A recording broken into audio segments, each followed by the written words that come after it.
Yeah, all right, let's blow it up. This is a book called My Book of Bible Stories. I had this book when I was little. And people also call it My Book of Horror Stories because it's absolutely wild. Like, this stuff should not be given to children. It's a Jehovah's Witness, like, storybook or whatever for kids, and it has some violent stuff in it. I just want to kind of glance through it real quick and see, like, some of the crazy stuff you have here. God, this really brings back some memories. My Book of Bible Stories. This is a book of true stories, okay? No. Some of the stories in the Bible were not true. They, conveyed a message or whatever, but not actually factually accurate. Whatever. The stories give you a history of the world from when God began to create until right up to our present day. No. All right, let's just jump to some of the crazy stuff. God begins to make things. I think this book's from 1978, by the way, but again, I was using this book all the way into the 2000s. A beautiful garden. Look at the earth here, how pretty everything is. Look at the grass and the trees and flowers and all the animals. On the left, they're depicting the earth in its early days, I guess. Jehovah's Witnesses are old earth creationists, not young earth creationists. So they think that the earth is like 4.54 billion years old. They accept that. But they think that God sparked everything into being, like Adam and Eve and the animals and the plants and everything, 6,000 years ago or something. How did this beautiful garden come to be? Well, let's see how God got the earth ready for us. First, God made green grass to cover the land. Then he made all kinds of small plants and bushes and trees. Like Bob Ross, kind of, making happy little bushes. These growing things help to make the earth pretty. But they do more than that. Many of them also give us food and taste very good. Adam and Eve were vegetarians in their minds. Everything was. Lions, tigers, and bears. Everything was vegetarian back then. When they fell, lions started being carnivores, I guess. Anyway, let's just kind of glance through the pictures here. So Adam and Eve name all the creatures here on the left, I believe, and then on the right, they broke the rules by eating from the tree, and some angels have a sword that just goes in circles to prevent them from getting in to the Garden of Eden. Okay. A hard life begins. They're tilling fields and stuff. They didn't have to, like, grow anything before, I guess. Everybody's miserable. Eve was no longer a friend of God, so when she gave birth to her children, it was not easy for her. She had pain. Being disobedient to Jehovah certainly brought her a lot of sorrow. Don't you agree? Subtle little dig there. You better love God or else he'll cause you pain, okay? A good son and a bad one. This is a story of Cain and Abel, I guess. Of course, Abel was... What was he? Was Abel the one that, like, was the shepherd, and then Cain did something else, but God liked Abel better because Abel gave him, like, better sacrifices? Am I remembering this correctly? And Cain was so miffed over the whole situation that he killed his brother, the first murder. When I was little, I remember seeing this picture. I didn't know what this was. I thought it was just like a hole in the ground, and I was like, why is there a hole in the ground there? It's blood. Remember, this book is designed for, like, kids between the ages of, like, 2 and 10. A brave man. As the number of people began to increase on the earth, most of them did bad things like Cain. But one man was different. He's a man named Enoch. Okay, I don't remember the story of Enoch clearly, so. Giants in the earth. Now it's about the Nephilim, right? Nephilim came, or the angels came and started getting busy with the earthlings and had children who were super strong. Okay. And this picture right here, this one really freaked me out when I was little. Look at this little bunny. Oh my God. I love whoever put this bunny in. That is so cute. Not so cute, though, is the guy who is holding a woman by the throat above the ground. Maybe don't put that in a kid's book next time. And some other dude with, like, an ugly, snarly face stealing stuff from others. My God, people. Noah builds an ark. And here's Noah being laughed at, right? And he's waving his little stick around and saying, you better believe me, you're going to die. Gathering up all these creatures. Are you serious? They believe this is literally true. This didn't happen, okay? Noah's Ark, not a real literal story. He's got ostriches here. Look, they drew ostriches and kangaroos from Australia. Hey, look, he's got anteaters and rhinos and bears and monkeys. So we've got creatures from the African plains and Australia. We've got giraffes. I'm not seeing any from America, but maybe I just don't remember. Well, bears would be from America, right? Or could be. There are others. All right, now he's loading these animals onto the ark here. Got camels and zebras and sheep and antelope, I think, and horses. Aren't horses native to the United States? Yeah. Horses and their relatives originally evolved in North America before traveling across the Bering Strait into Asia and further west. So when this was supposed to have happened, horses would have been from America. And we got camels from the Middle East. Although I think camels are like from the horse family or whatever. And then we've got this horrifying picture right here. Boy, do I remember this one when I was little. This isn't even the whole one. We're going to look at the rest of it on the next page. We've got animals drowning. What did the animals do to deserve this? And then we've got the next picture, which is people drowning. And look, this guy's reaching out for like a rock or an anything at all. And God is like letting them die. How whacked out is this? Look, they even have woolly mammoths. That's how they went extinct. I see. Maybe this isn't like the best for kids. The first rainbow. So they came out of the ark. They sacrificed one of their animals, one of the very few that they had. And that's why we don't have a certain form of goat anymore, right? Then we got the rainbow. It's a sign God's never going to flood us again. It was men build a big tower. Oh, this is a Tower of Babel where people were trying to construct it to the heavens, and God struck it down out of anger for their arrogance or whatever. Made them all speak different languages, right? I guess we're just going to like pretend that this New York skyline doesn't exist, that this whole thing never happened, right? We're just going to ignore it completely, okay? So God made people stop building the tower. Do you know how he did it? By suddenly causing people to speak different languages instead of just one. No longer did the builders understand one another. This is why their city came to be called Babel or Babylon, meaning confusion. Babylon was an empire that is in modern-day Iraq, and it was near Israel. It eventually conquered the Israel region in 600 to 550 BCE, somewhere in there. So I guess Babylon was named at this point, but this isn't set in that time frame yet. Abraham, a friend of God. I guess this is Abraham on the right here, okay? God tests Abraham's faith. Oh, yeah. Isn't this where God told Abraham to, like, murder somebody? Yeah, murder his only son. Or murder one of his sons, I guess. His other son was Ishmael, I believe. When Isaac had grown older, Jehovah, again, that's not God's name, tested Abraham's faith. He called Abraham, and Abraham answered, "Here I am." Then God said, "Take your son, your only son, Isaac." Okay, he had another. Yeah, he had another. It was Ishmael, right? And Ishmael, Muslims think that Ishmael was the one that was sacrificed or whatever. The whole story and the lineage all comes from Ishmael instead of Isaac. I believe horses originate from America, but became extinct 11,000 years ago. There's a Eurasian horse that was domesticated. Oh, interesting. Okay. Take your son, your only son, Isaac, and go to a mountain that I will show you. There, kill your son and offer him up as a sacrifice. This is one of arguably three examples of human sacrifice in the Bible. Well, God demanding human sacrifice.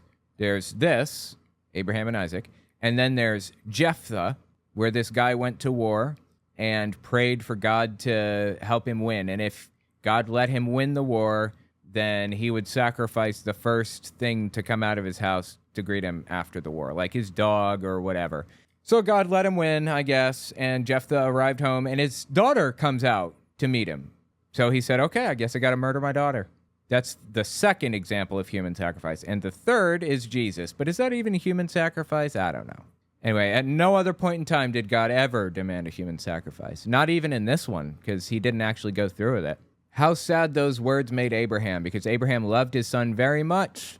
And remember, God had promised that Abraham's children would live in the land of Canaan. But how could that happen if Isaac were dead? Abraham did not understand, but still he obeyed God. The point? You may not know why you're following our instructions, but you're going to anyway. Here's an image of Abraham sacrificing his son. My God, dude. What a wild... This picture is just horrifying. These little kids put themselves in Abraham's shoes, right? I don't know if you guys have ever seen that image. It's an old piece of ancient art of Abraham circumcising himself. It's really funny. I would show it on here, but I don't think I should. You should Google it, though. Abraham circumcision. Oh, boy, is it funny. Anyway, we've got Lot's wife looking back. This is a destruction of Sodom and Gomorrah. She turns to a pillar of salt. I was like, what? She just looked back? Like, I'd be looking back. See how far away I am, right? And my mom said, well, it was actually because she missed it. That's why she looked back. And I'm like, okay, well, that's a little shaky, but I suppose. God, I remember all of these pictures so vividly. Oh, this is Lot and his two daughters. Isn't this where Lot got super drunk and his two daughters got busy with him? Am I remembering this correctly? Wait, who is this? No, I think this is Jacob, and Esau was his brother. And Esau was the favored one, and he was like, he had red hair, I think. And Jacob was like a little scumbag who stole Esau's inheritance. Jacob was terrible, by the way. Oh, wait, was Esau the one with the bow? I think so. Because in this next one, we've got a positive depiction of Jacob, who's just petting a lamb. Such a nice guy. Jacob listened to his father and right away began his long trip where his relatives lived in Haran. Jacob is described as a total scumbag in the Bible. Joseph's brothers hate him. Oh, yeah, this is where Joseph's brothers sold him into slavery in Egypt, right? And then he, like, made it to the very top in Egyptian society. And then he, his brothers are like, hey, buddy, we love you. I don't want you to feel bad about what we did. Pharaoh's dreams. 2 years pass and Joseph is still in prison. The cupbearer has not remembered him. Then one night, Pharaoh has two very special dreams and he wonders what they mean. Do you see him sleeping there? The next morning, Pharaoh calls his wise men and tells them the things that he's dreamed, but they're not able to tell him the meaning of his dreams. Yeah, dream interpretation among Jehovah's Witnesses is forbidden. Even for, like, psychology purposes, you're not allowed to, like, analyze what people dream about. Like, if your teeth are falling out, then you feel that you're ugly or whatever other thing. That stuff isn't exactly real anyway, but it's forbidden anyway for Jehovah's Witnesses. Pharaoh tells Joseph his dreams. I saw 7 fat, beautiful cows. Then I saw 7 very thin and bony cows. And the thin ones ate up the fat cows. Okay. What? I don't remember that story, but that is bizarre. Job is faithful to God. Oh, my God. Yeah, this story is so whacked out, dude. And it freaked me out when I was little, too. Look at this guy. What a mess. What a thing to show little kids, right? It's like haunting. And we got like, oh yeah, I remember looking at these and thinking, wow, these Egyptians dress in such a weird, unique, interesting way, right? I love their hats. Absolutely on point. All right, let's see the next one here. So they're depicting the pyramids being built by slaves. Is that right? The pyramids were not built by slaves. Matter of fact, Israelites were never in Egypt like this. It's not as depicted here. It's a complete fabrication after the fact. But okay, whatever. Look at these tiny little blocks they have. Is this what they're building pyramids out of right here? Those are cute, right? I don't know if they're good for building a pyramid, but they're cute. Yeah, this is Moses, right? He's put in a little crib or whatever and floats down the river. Moses was not a real person, by the way. That story is fake. He also didn't lead the Israelites out of captivity and into the wilderness where they wandered around for 40 years. None of that happened. None of it. Zero evidence for any of it, and there should be evidence. So Moses was in a little crib thing, and he floated down the river, and he was picked up by somebody influential and raised by the king or something, the Pharaoh. I don't remember now. When Moses left Egypt, he went far away to the land of Midian. There he met the family of Jethro. Oh, what a name. And married one of his daughters named Zipporah. Moses became a shepherd and took care of Jethro's sheep. For 40 years, he lived in the land of Midian. He was now 80 years of age. Then one day, while Moses was taking care of Jethro's sheep, an amazing thing happened that changed Moses' whole life. Turn the page and let's see what this amazing thing is. The burning bush. Moses had come all the way to the mountain of Horeb to find grass for his sheep. There he saw a bush on fire, but it wasn't burning up. Oh yeah, the burning bush talked to him. I don't remember the part about him getting married and stuff. That's weird. And then we've got, oh yeah, this is where they threw down their staffs and it turned to snakes. and the wise men threw their staffs down. They turned to snakes also, but the god snakes gobbled up the others. Okay. Oh, and these are the plagues. Oh, dude, these were so disturbing when I was little. Look at this. The river turns to blood. How disturbing is that imagery for a kid? Very, I'll tell you, very. The frogs, that one's not as disturbing. It's kind of cute, actually. And then we got what was it? The locusts or the flies? I don't remember. This is lice or gnats. Then we have flies, and then livestock pestilence. And, I guess they probably have others on the other page. Next was boils. God told Moses and Aaron to throw ashes into the air, causing painful boils to appear on Egyptians and their livestock. Wow, that's messed up. Oh my God, I remember this. The whole thing, this is so weird and disturbing. Yeah, boils appeared on Egyptians. And then we've got, this one is hail, pelting them. You know, hail could probably kill you if it was big enough, I imagine, right? Locusts, a swarm of locusts was the 8th plague. Ugh, God, this is so disturbing, dude. And then darkness, second to last plague, according to Exodus 21. Darkness, they couldn't see anything. And then finally, death of the firstborn children. An angel visited Egyptian homes to kill the firstborn son, but Israelite children were spared to show that they were God's chosen people. This whole thing is so disturbing for children at 10 years old. Oh, and then this one didn't help either. This picture right here, holy Christ, bro. Bunch of people being swept away and their horses. What did the horses do? What a horrifying thing to watch as a kid. And then this is, what's this one? Oh, yeah, this is Moses closing up the sea to kill all of those people and their chariots. What's this next one? New kind of food. This is about the manna. Deliverance from Egypt to Israel's first king. Yeah. Yeah, so they didn't have any food, and God made it rain manna or whatever, and it was like supposed to be some sweet substance they gather up and eat, right? Jehovah gives his laws, the 10 commandments and stuff, or the 613 commandments, right? So Moses brings them down, and he sees them worshiping a golden calf. They'd apparently melted down their earrings and created a calf out of them. How long was he up on that mountain? Do they have any idea how long, like, the smelting process takes? My God, dude. These people must have been, like, sitting around for, like, a year waiting for him to come back. Oh, we got bored, so we just kind of put our jewelry together and made a calf that we're worshiping now. What? Oh, yeah, he comes down and he sees what's happening, and the commandments smash. What's this one? This is a tent for worship. Do you know what this building is? It's a special tent for worshiping Jehovah. It's also called the Tabernacle. The people finished building it 1 year after they left Egypt. Do you know whose idea it was to build it? It was Jehovah's idea. While Moses was up on Mount Sinai, Jehovah told him how to build it. Okay, I don't feel like there should be a new paragraph here, but whatever. The 12 spies. That's right. They sent spies into Canaan to see what they were up to and see if they could take them, right? Aaron's rod grows flowers. I don't remember that. Moses strikes the rock. I do remember that. They needed water, and he struck the rock, and it gave water. The copper serpent. I don't remember that one. I do remember all these pictures, though, every one of them. Does that look like a real snake wrapped around the pole? It isn't. The snake is made of copper. Jehovah told Moses to put it up on the pole so that people could look at it and keep alive, okay? But the other snakes on the ground are real.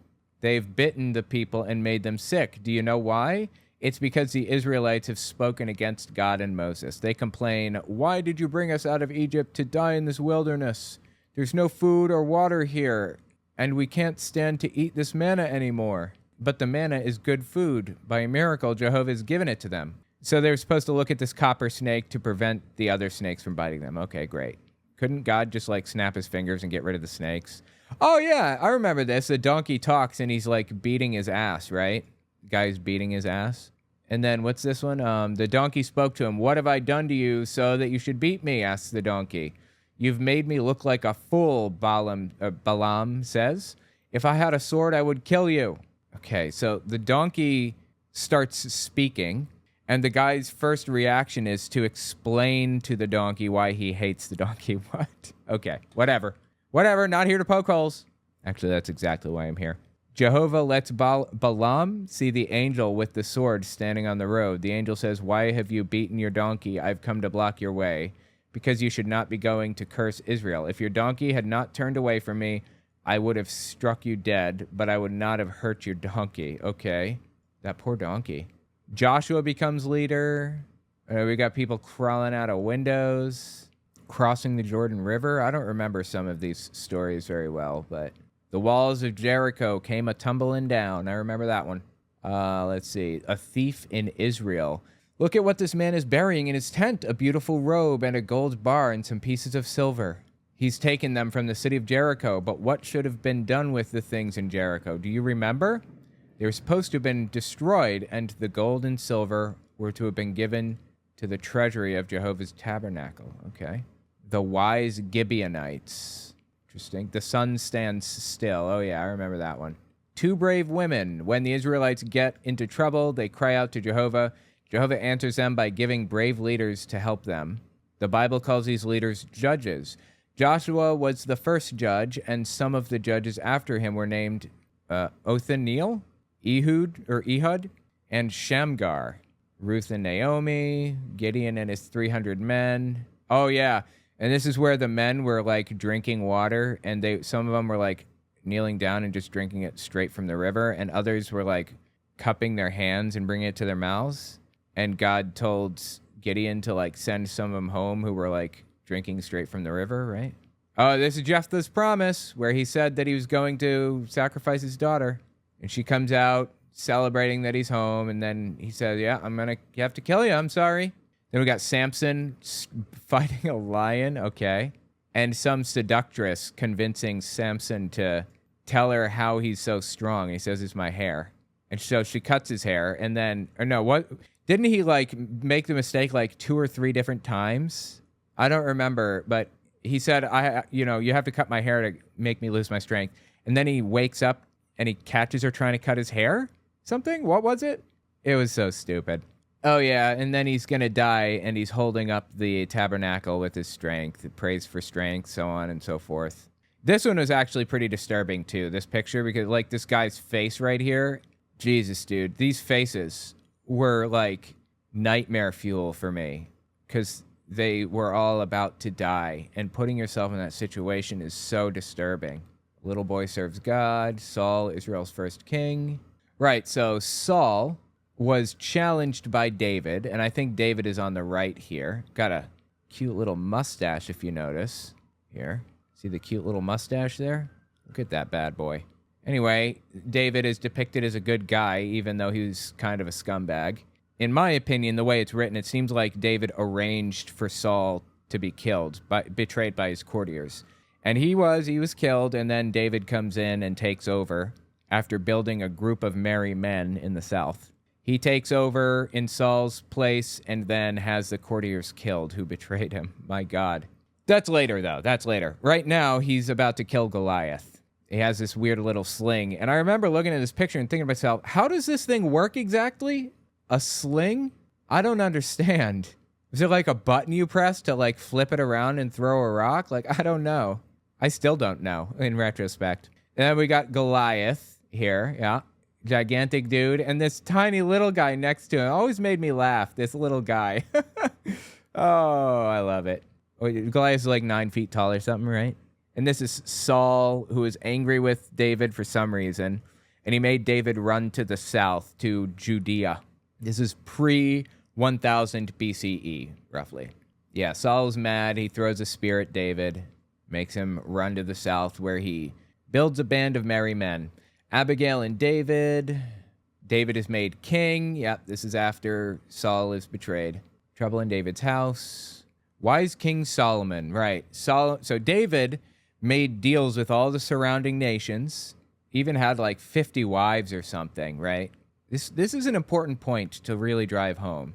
David handed the kingdom completely unified to Solomon.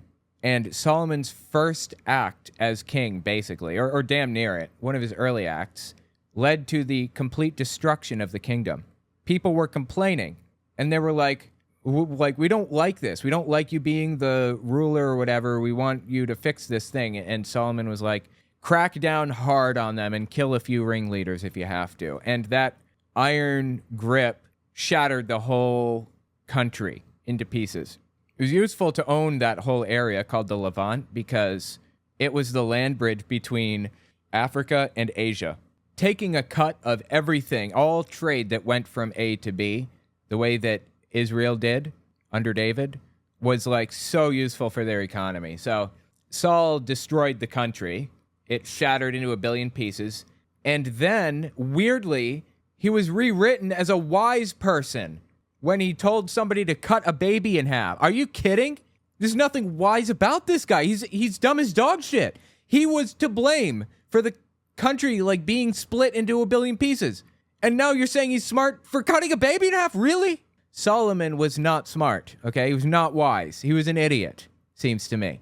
Yeah, what do we got going on here? Solomon builds a temple, right? Solomon's temple was the first temple. It was constructed, and then about 400 years later, it was constructed in like 960 BCE or somewhere in there. 500 years later, in 586 BCE, it was destroyed by Nebuchadnezzar of the Babylonian Empire. It was rebuilt in 515 BCE, about 75 years later, or 70 years. And then it was kind of remodeled by King Herod when Jesus was kind of walking around.